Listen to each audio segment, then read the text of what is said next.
Imagine this. Your disabled daughter is pushed off a building, and the person who did it is someone you would least expect, an HOA Karen. This is not a story from a crime thriller or a horror film, but a real-life nightmare I lived through. It's hard to even wrap my mind around it, but this is the shocking truth of what happened. I never thought I'd be in a position where I'd have to fight not just for my daughter's life, but for my own dignity, my family's safety, and the very system that was supposed to protect us. It's a nightmare that turned my world upside down, and the twists that followed were beyond anything I could have ever imagined. This story isn't just about a tragic moment. It's about what happens when people we trust, people who are supposed to help, become the ones who harm. It's about standing up when the odds are stacked against you and finding the strength to face the unimaginable. My life was already difficult with a disabled daughter, but that day, the world seemed to collapse around me as Karen, the woman who should have been working for the good of our community, decided to take matters into her own hands in the most shocking and violent way possible. And it wasn't just an isolated act of cruelty, it was part of a larger system that failed us. How far would you go to protect your family when the world seems to turn a blind eye? When the system is broken and the person who harmed your child is walking free without consequences, what do you do? This is the journey I had to take to ensure that justice would be served, not just for my daughter, but for everyone who has ever been victimized by those in power. Stay tuned, because the story doesn't end with the attack. It only gets more twisted from here. Karen wasn't just the neighborhood HOA president. She was a woman who took control of every aspect of her life and the lives of those around her. She always had to be the one in charge, the one calling the shots. In the beginning, it didn't seem like that would affect me or my family. After all, it was just a homeowners association, right? The occasional neighborhood meeting, the usual guidelines for maintaining the exterior of our homes. It all seemed like a normal part of suburban life. But Karen had other plans. She was the type of person who would push boundaries, make unreasonable demands, and believe that she could get away with it because of the position she held. I'd witnessed her bossing other neighbors around, making decisions that seemed arbitrary and unnecessary. But I never thought it would come to this. Then there was my daughter, Emily. She was disabled, but she was the light of my life. She had cerebral palsy, which meant she had limited mobility and faced daily challenges that many people didn't understand. But what she lacked in physical strength, she made up for in resilience and heart. Emily had a way of brightening the world around her, despite the obstacles she faced. We didn't let her condition define her, but Karen did. And that's where the trouble began. I remember the first time I truly felt the weight of Karen's presence in our lives. We had a minor issue at home, nothing major, just some fencing around our property line that was slightly higher than the HOA allowed. It was a misunderstanding, a simple mistake on our part. So I reached out to Karen to discuss it, hoping for a reasonable conversation. But as soon as I spoke to her, I realized she wasn't interested in understanding. She wasn't there to listen or solve problems. She was there to make sure things went her way. Her attitude was immediate and harsh. She insisted that the fence had to come down, and she gave me a strict deadline. At first, I thought it was just the typical HOA rule-following nonsense. It seemed trivial, really. But soon, I realized it wasn't just about the fence. It was about control. Things escalated over the next few days. Every conversation with Karen became more heated.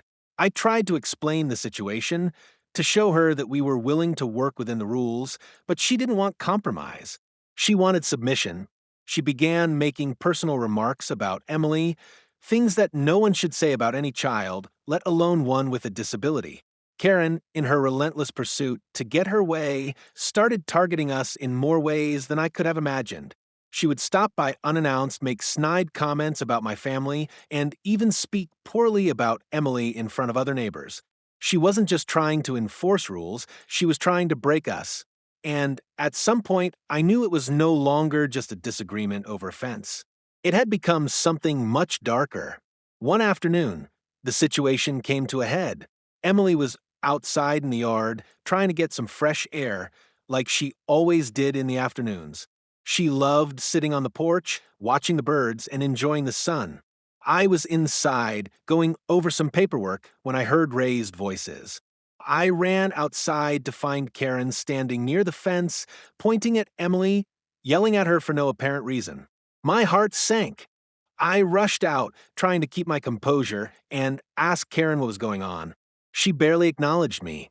Instead, she focused her anger on Emily, mocking her in a way that made my stomach churn. My daughter, so sweet and innocent, didn't deserve this. I tried to reason with Karen, but it was clear she wasn't interested in hearing me. She made a pointed remark about how difficult my daughter was to deal with, even though Emily had barely said a word to her. And that's when the anger really began to rise in me. What started as a simple conversation had escalated into something much more sinister. Karen was no longer just a neighbor trying to enforce rules. She had crossed a line, and she wasn't backing down. The tension was palpable. I could see the fury in her eyes. But the worst part was that I didn't realize how far she was willing to go. The situation began to spiral out of control. Karen's threats became more frequent, and her behavior more erratic. She started showing up at odd hours, knocking on my door at night, demanding that I fix the problem or face consequences. The constant pressure was overwhelming, but I refused to back down. This was my family, and I wasn't going to let anyone, especially someone like her, tear us apart. But I soon realized that Karen wasn't the type to let things go. She wasn't going to stop until she got what she wanted, and I feared what that might mean for Emily and me. As the days went by, I watched Karen grow more desperate. Her behavior grew more erratic, and the tension between us grew unbearable. She began spreading rumors about us in the neighborhood, trying to turn everyone against us. It was no longer just about the fence, it was about her power, and she was determined to assert it at any cost. Emily and I were caught in the middle, and there was nothing I could do to stop it. The thought of what Karen might do next kept me up at night, but I couldn't back down. My daughter, my family, and my dignity were on the line, and that's when I realized that the situation was about to get a lot worse. The worst was yet to come. The pressure, the threats, and the constant conflict created a ticking time bomb in our lives. Every time Karen made one of her visits or demanded something from us, I could feel the weight of the situation pressing down on me. There was no escape from it. The reality was setting in. This wasn't going to end peacefully. And it wasn't just the HOA rules that Karen was after, it was something far more sinister. But I couldn't let it happen. I had to protect my daughter. And the story was about to take a horrifying turn that no one could have seen coming. It all happened so fast. One moment, Emily was in the backyard, sitting on her usual spot on the porch, just enjoying the sun. It had been a long week of tension, but for once, it felt like we were getting a brief moment of peace. I had been outside earlier, tending to some small chores around the house, trying to keep myself busy, and my mind distracted from the constant stress Karen had been putting us through. But the peace didn't last. I was standing inside, staring out the window, when I saw Karen approaching. She was walking briskly, as usual, like she had a point to prove. I had learned to dread the sound of her footsteps. At first, she came by to discuss the issues with the fence, but now it felt like there was a new issue every day, each more trivial and intrusive than the last. This time, however, I knew something was different. I felt it in my gut, a tight knot of dread that had been building over the last few days. I tried to push the thought away. Maybe she was just here to complain about something else again. But what happened next left me in complete shock. I heard her yelling before I even saw her face. Her voice cut through the quiet, harsh and sharp. "This is it. You're crossing a line," she screamed. My heart started pounding in my chest. I quickly rushed outside, not knowing what I was about to find. When I rounded the corner of the house, I froze in place. Karen was standing too close to Emily, her finger pointed at her, shouting angrily. My daughter, who had only just managed to stand with the help of her walker, was visibly shaking. Her face, usually so calm and full of life, was now pale with fear. Emily didn't know what was happening. She was confused, hurt, and completely vulnerable. I rushed toward them, demanding to know what Karen was doing. But before I could even reach them, Karen did the unthinkable. She pushed her with all her force, straight toward the edge of the building. I saw it happening in slow motion, but there was nothing I could do to stop it. I screamed Emily's name, but my voice felt like it was caught in my throat. In that instant, my mind went blank. I was paralyzed with disbelief. This couldn't be happening. This wasn't real. Karen, the woman who had been a mere annoyance before, had just physically hurt my daughter, and I couldn't understand how it was possible. How could anyone do this? Time seemed to freeze as I watched Emily stumble and fall toward the edge of the building. My heart skipped a beat as I heard the sound of her body hitting the ground. Everything went numb. My hands trembled as I ran to her side, my legs barely keeping up with me as I moved as fast as I could. I didn't even stop to think. All that mattered was getting to her. When I reached Emily, I fell to my knees beside her. I didn't know if she was alive or dead. I didn't know if she had broken something or worse, if she was unconscious. My mind was racing with horror, but I was too terrified to move. I gently placed my hand on her chest, praying that she was still breathing. Emily's eyes fluttered open slowly, and I couldn't help but exhale in relief. But as I helped her sit up, the pain on her face was unbearable.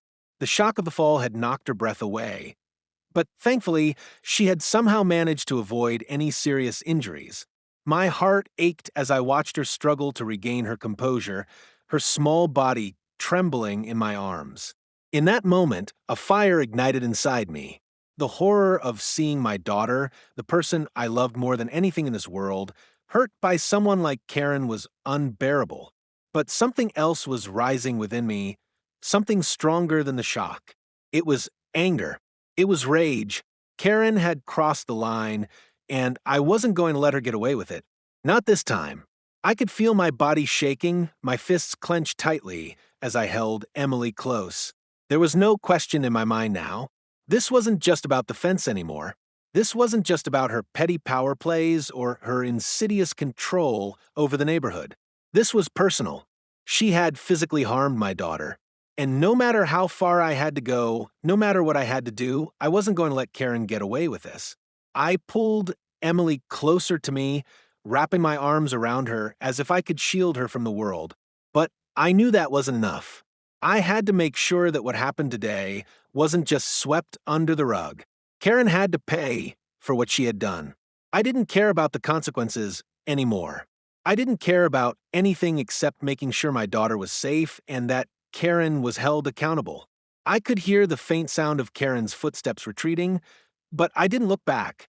I was too focused on Emily, on the adrenaline coursing through my veins, making my heart race and my thoughts scatter. The pain in my chest was unbearable, but I wasn't going to break. Not yet. Not when Karen had done something so unforgivable. I had to fight back, and I would. The moment Karen pushed Emily off that building, my world shifted. I knew I had to act. I couldn't just stand there and let her walk away without facing the consequences. But the fight for justice wasn't going to be easy. It never is, especially when the person responsible has power and influence. My first step was to go to the police. I was shaking with anger and fear, but I had to make sure what happened to my daughter was taken seriously. I went to the police station, determined to get justice, but when I started explaining what had happened, the response wasn't what I expected. The officer on duty was polite, but his demeanor was dismissive. I could tell he didn't take me seriously at first. "Are you sure this was intentional?" he asked, almost as though he didn't believe me. "People argue over trivial things all the time, ma'am. It's not unusual for emotions to get heated." I was furious. Heated? She pushed my disabled daughter off a building. This isn't just an argument, this is assault. You don't get to dismiss this. My daughter could have been killed. My voice was shaking, but I had to make him understand how serious this was. The officer looked at me with a blank stare, clearly not comprehending the magnitude of what I was saying. He asked me to file a report, but he didn't seem to believe it was worth pursuing. "We'll look into it," he said, his voice detached, "but don't expect this to move quickly." These things can take time. I felt like I was talking to a brick wall. As I walked out of that police station, the weight of frustration and helplessness settled on my chest. I was up against a system that didn't seem to care about my daughter or me. But I couldn't give up. I knew I couldn't. If I did, Karen would get away with this, and worse, she would feel empowered to hurt others in the future. I couldn't let that happen. Not on my watch. I started gathering evidence despite how difficult it was. I went back to the scene, taking pictures of the area, the spot where Emily had fallen, and anything that could prove Karen's actions. I knew I needed something concrete, something that could not be dismissed. I also reached out to the neighbors, hoping they'd witnessed the incident. But the response I received was far from what I had hoped for. Some were sympathetic, but too scared to get involved. Others were too intimidated by Karen's position in the HOA to speak out. But I didn't let it discourage me. I kept pushing, knowing the truth had to come out. It wasn't just the police that I had to deal with. Karen's influence ran deep in the neighborhood, and I started to see how much power she wielded. Every step I took toward justice seemed to hit a wall. When I tried to contact the HOA board, they brushed me off, claiming they couldn't do anything about personal matters like this.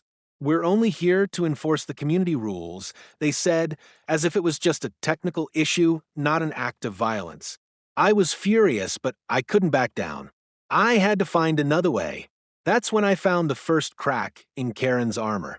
One day, I managed to find an old neighbor who had lived in the area years before. She wasn't intimidated by Karen's power, and when I explained what had happened, she opened up. She told me that Karen had a history of bullying people in the neighborhood, especially those who were vulnerable. There were rumors about her, things people had whispered about, but no one had ever come forward.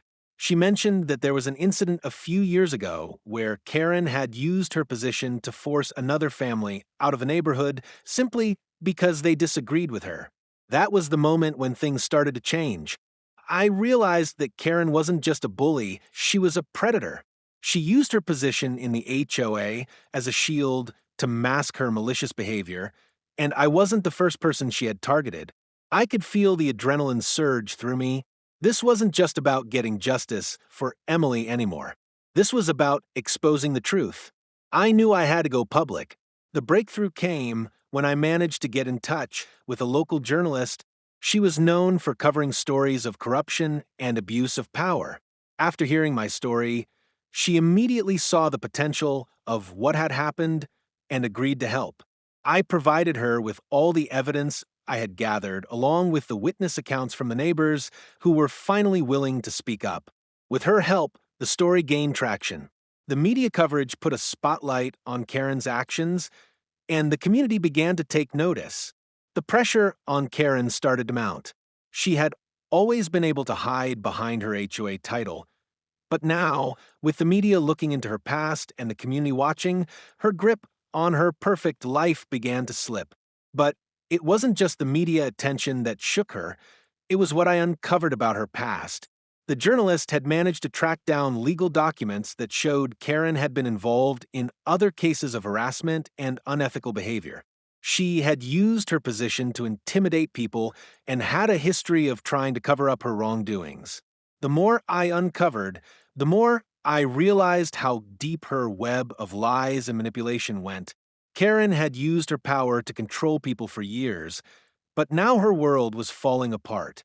The woman who had once been untouchable, the one who could push around anyone she wanted, was starting to unravel. The community, which had once been intimidated by her, now began to question her authority. More people came forward, willing to tell their own stories of how Karen had mistreated them. It was like a dam had broken, and Karen couldn't stop the flood of truth from pouring out. The climactic moment came when Karen was finally forced to answer for her actions. The pressure from the media, the community, and the mounting evidence led to an investigation by the local authorities. It was the first time Karen had ever been held accountable for her actions, and it was a moment I had dreamed of for weeks. The justice system, which had seemed so resistant at first, was now moving forward. Karen was facing real consequences, and for the first time, It felt like she wasn't in control anymore. The truth was out, and Karen could no longer hide behind her position or her lies. As the case continued, I realized that this battle wasn't just about Karen. It was about standing up for what was right, about fighting for justice, and making sure that those who abuse their power face the consequences. It wasn't easy and it wasn't fast, but in the end, it was worth it. For my daughter, for myself, and for everyone who had been silenced by fear. This was our victory. The outcome of this whole ordeal was nothing short of a personal triumph for my family, though it took everything we had to get there. Karen, the woman who had once held so much power over us, was finally held accountable for what she did. The investigation that followed, the media attention, combined with the mounting pressure from the community and the legal system, led to her being charged with assault. For the first time, Karen found herself not in control, but under scrutiny. Her reputation was shattered, and the community that had once feared her turned its back on her. The HOA was forced to take action, removing her from her position as president, and I couldn't help but feel a sense of satisfaction seeing her stripped of the authority she had misused for so long. But as much as seeing Karen face consequences felt like a win, the real victory was watching my daughter come out of this stronger than ever before. The fall, both physically and emotionally, had shaken her, but it had also shown her the depth of her resilience. Emily didn't just survive this, she thrived. After a period of recovery, both physically and emotionally, she went back to school and began to regain the confidence she had lost. She's still the same spirited, courageous girl she's always been, but there's a fire in her now, a strength that wasn't there before. Watching her reclaim her life, watching her rise from the trauma Karen caused, gave me a sense of pride and relief I can't fully express in words. As for me, this fight changed me too. There's a certain strength that comes from facing your worst fears and still standing tall. I learned that sometimes the system won't work for you unless you force it to. I learned that sometimes the people you think you can trust, the ones who are supposed to protect you, won't come through. And in those moments, it's up to you to fight for what's right, even when it seems impossible. This wasn't just about protecting my daughter, it was about standing up for every person who has ever felt powerless, for everyone who's ever been silenced or ignored. Through this whole experience, I've learned a lot about my own capacity for strength, but also about the importance of community, of finding people who'll stand by you, even when the odds seem insurmountable. The victory wasn't just mine or Emily's. It was a victory for anyone who has ever been made to feel small, anyone who's been unfairly targeted, anyone who's been told that their voice doesn't matter. The power of standing together and speaking out cannot be underestimated. Now, as I reflect on this experience, I see the value in fighting for what you believe in, no matter how tough it gets. It's not just about seeking justice, it's about showing the world that no one is above the law, and that people like Karen can't just go around hurting others without facing consequences. I'm proud of the fight we fought and proud of the outcome, but I know this is only one chapter of a much larger story. If you've ever faced injustice, if you've ever been pushed down, I want to hear your story. This battle wasn't just mine, and it doesn't have to end here. Share your story, stand up for your rights, and let's make sure no one is ever silenced again. Leave a comment, share this video, and let's make sure that we're all heard, because when we stand together, we're unstoppable. But this isn't the end of our journey. Karen's actions were just the tip of the iceberg, and there are still others out there who use their power to control and hurt others. The real fight is far from over. There are stories that need to be told, voices that need to be heard, and battles that need to be won. This victory may have been a huge step, but there's still so much more to uncover. Stay tuned, because the next chapter is coming soon, and you won't believe what's about to happen next. What happens when the fight against corruption and abuse of power continues? You'll have to stick around to find out. If you've ever experienced injustice, if you've ever fought for your family or your rights, I want to hear your story, share your experiences, and let's stand together against those who abuse their power. Don't forget to like, comment, and subscribe to the HOA stories, because we're just getting started. Hit that notification bell so you never miss a new episode of Real Stories, Real People, and the Fight for Justice. Together, we can make sure no one is silenced again. Stay tuned for what's next.